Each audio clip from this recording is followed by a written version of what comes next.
मंजिल उन्हीं को मिलती है जिनके सपनों में जान होती है कि मंजिल उन्हीं को मिलती है जिनके सपनों में जान होती है। पंखों से कुछ नहीं होता, हौसलों से उड़ान होती है। नमस्कार, सुप्रभात, कैसे हैं आप सब लोग। उम्मीद करता हूं आप सब लोग अच्छे होंगे, फर्स्ट क्लास होंगे। दोस्तों, आज मैं फिर से आप सभी लोगों के लिए लेकर के आ गया हूँ रोजगार और नई भर्तियों से संबंधित कुछ लेटेस्ट अपडेट, महत्वपूर्ण खबर। तो प्लीज़ आप लोग इस वीडियो कंप्लीट एंड तक जरूर देखना, और अगर आप लोगों को वीडियो हेल्पफुल लगी तो प्लीज़ वीडियो को लाइक के साथ ज़्यादा से ज़्यादा शेयर जरूर करना, ठीक है। चलिए बढ़ते हैं आज की पहली और बड़ी खबर की ओर। तो दोस्तों, उत्तर प्रदेश के डिप्टी सीएम ब्रजेश पाठक जी ने एक बड़ी घोषणा किया है। कहा है कि उत्तर प्रदेश में अब हर साल 2000 नर्सों की भर्तियां की जाएंगी। प्रदेश में 1790 स्टाफ नर्सों की नियुक्ति को हरी झंडी मिल गई है, और साथ में एक ये भी घोषणा की गई है कि अब हर साल 2000 नर्सों की भर्ती की जाएगी।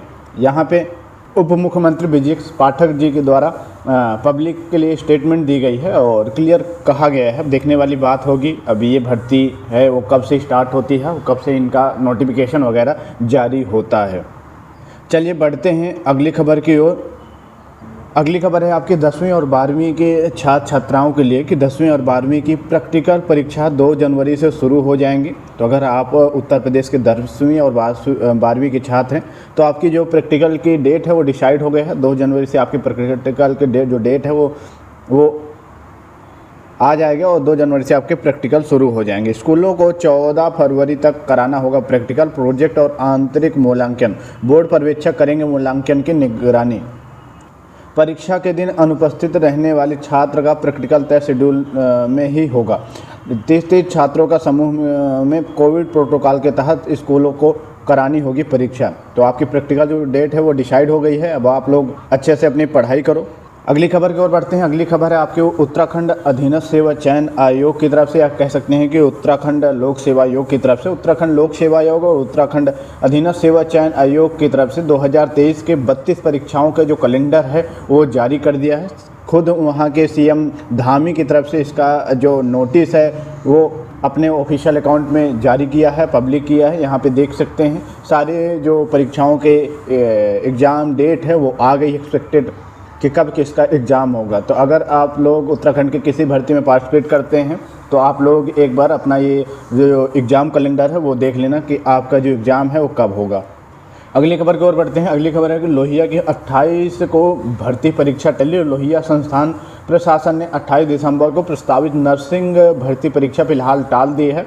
अभ्यर्थियों की आपत्ति के बाद संस्थान प्रशासन ने यह कदम उठाया है। संस्थान प्रशासन का कहना है कि परीक्षा की नई तारीख बाद में घोषित किया जाएगा। तो फिलहाल आपका लोहिया संस्थान की जो एग्जाम डेट है वो भर्ती बोर्ड ने टाल दिया। शिक्षक भर्ती का संशोधित परिणाम जारी हो गया है। हाई कोर्ट के आदेश पर उच्चतर शिक्षा सेवा आयोग ने किया संशोधन। शारीरिक शिक्षा, संस्कृत, अर्थशास्त्र और गणित के परिणाम बदले गए हैं। तो कुल पदों की जो संख्या थी वो संस्कृत के 74 थी, अर्थशास्त्र के 100 थी, गणित के 96 थी, शारीरिक शिक्षा के 23 है। तो इसका जो संशोधित परिणाम है वो जारी हो गया है। अगर आप लोगों में से कोई कैंडिडेट इस भर्ती से संबंधित हो तो अपना जो परिणाम है वो रीचेक कर लेना। भर्तियों की परीक्षा तिथि नहीं, नए आयोग की सरगर्मी।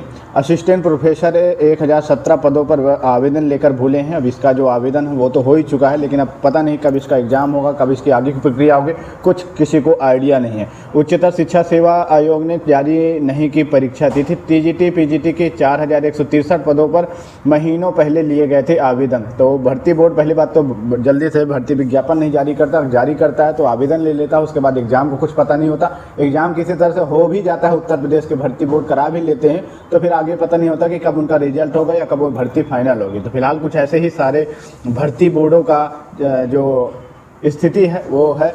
फरवरी अप्रैल में पूरा होगा दोनों अध्यक्षों को कार्यकाल। तो अब अध्यक्ष जी चेंज हो रहे हैं तो जाहिर सी बात है कि फिर से कहीं ना कहीं अभ्यर्थियों की जो भर्ती हैं वो लंबी जाएंगी। 2017 में आयोग गठन की शुरुआत की कवायद। 2017 में भाजपा की सरकार बनने के बाद शिक्षा सेवा आयोग के गठन की कवायद शुरू हुई थी। उस समय उच्चतर और चयन बोर्ड के अध्यक्षों के सदस्यों के इस्तीफा भी ले लिया गया था, लेकिन बाद में आयोग का गठन नहीं हो सका और फिर से अध्यक्ष और सदस्यों को तैनात करते हुए भर्ती प्रक्रिया शुरू कर दी गई थी। तो अब देखो नए आयोग की फिर से गर्माहट या सरगर्मी शुरू हो गई है। तो अगर नया आयोग बनता है तो फिर भर्तियों को क्या होगा वो देखने वाली बात होगी। पुराने परिणाम से संशोधन में व्यस्त आयोग नई भर्ती लटकी। तो अभी जो आशा की सहायता प्राप्त महाविद्यालय के पुराने रिजल्ट के संशोधन के फेर में नई भर्ती फंसी हुई है। अभी फिलहाल जो यूपीएचईएससी की जो भर्ती बोर्ड है वो पुरानी भर्तियों पर काम कर रहा है। देखने वाली बात होगी कि नई भर्तियों पर वो कब सुन लेता है, नई भर्तियों पर कब कार्रवाई करता है। तो दोस्तों ये थे आज के रोजगार और नई भर्तियों से संबंधित कुछ लेटेस्ट अपडेट, महत्वपूर्ण खबर। अगर आप लोगों को वीडियो हेल्पफुल लगी होगी तो प्लीज़ वीडियो को लाइक के साथ शेयर जरूर करें। बाकी चैनल को भी प्लीज़ से प्लीज़ सब्सक्राइब कर लें और साथ में